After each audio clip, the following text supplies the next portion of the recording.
বরগুনায় সমুদ্র উপকূলে পাওয়া ড্রোন সদৃশ বস্তুটি সামরিক যান বা যুদ্ধাস্ত্র নয় বলে প্রাথমিক ধারণা নিরাপত্তা বিশ্লেষকদের। তবে সমুদ্রতলের পর্যবেক্ষণ বা নজরদারিতে এমন ড্রোনের ব্যবহার হতে পারে বলে জানিয়েছেন গবেষকরা।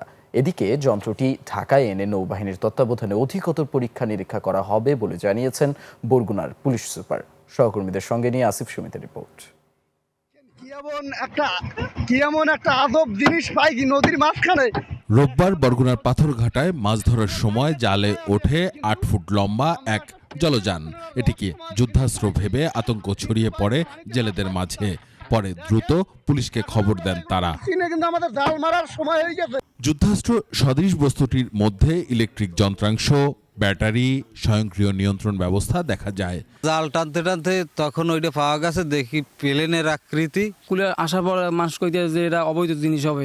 আমাদের মনে হয়েছে মিছিল হইবে না হয় ড্রোন। আমরা দেখি আতঙ্ক, আমাকে সবাই গ্রামবাসী সকলেরই আতঙ্ক হয়েছে।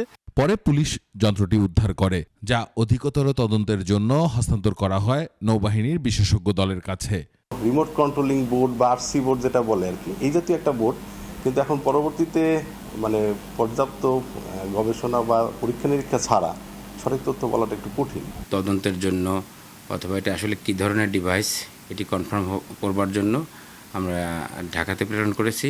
বিশেষজ্ঞরা বলছেন এ ধরনের যন্ত্র সমুদ্র গবেষণার কাজে ব্যবহার করা হয়। পরিবেশ বিষয়ক গবেষণা, সমুদ্রতলের বিভিন্ন প্রাণী পর্যবেক্ষণ, পরিবেশ পর্যবেক্ষণ, সেই কাজে ব্যবহার হতে পারে। এটার কোথাকার প্রস্তুত করা, কোথায় কি, এটার কি তথ্য উপাত্ত, এই সব কিছু বিশ্লেষণ করলে এটা পরিষ্কার হওয়া যাবে যে এটা কি ধরনের যান।